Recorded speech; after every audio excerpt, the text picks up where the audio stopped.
раз ливни стали причиной закрытия аэропорта в Ленске. Там размокла взлетно-посадочная полоса. Несколько часов назад городской аэропорт закрылся на прием и вылет самолетов. О том, что происходит в Ленске, нам расскажет наш корреспондент Денис Семенов. Он с нами на прямой связи. Денис, здравствуй. Расскажи о погоде и о ситуации с аэропортом подробнее.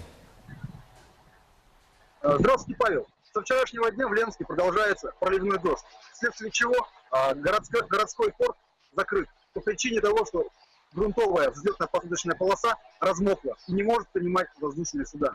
Как мы по информации, которую мы получили в справочной воздушной гавани, все рейсы отменены до утра понедельника.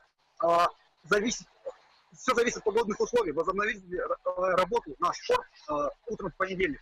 И рядом со мной находится Павел Черкашин, директор Ленского аэропорта.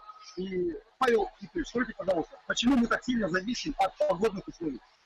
С момента своего основания аэропорт располагал всегда взлетно-посадочной полосой грунтовой, и поэтому в моменты сильных осадков полоса у нас размыкала, и мы становились непригодны для приема воздушных.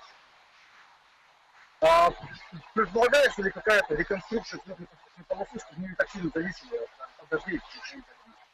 Вообще, да, еще в начале 90-х годов был разработан проект реконструкции взлетно-посадочной полосы, которая предусматривала строительство бетонной ВПП.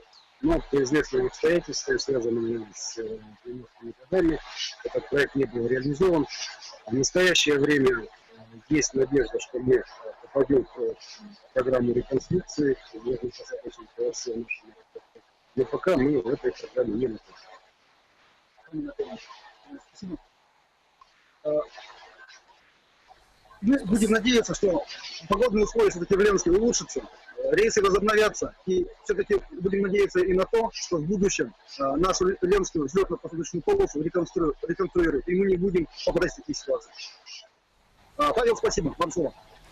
Спасибо, Денис. С нами на связи из Ленска был наш корреспондент Денис Семенов.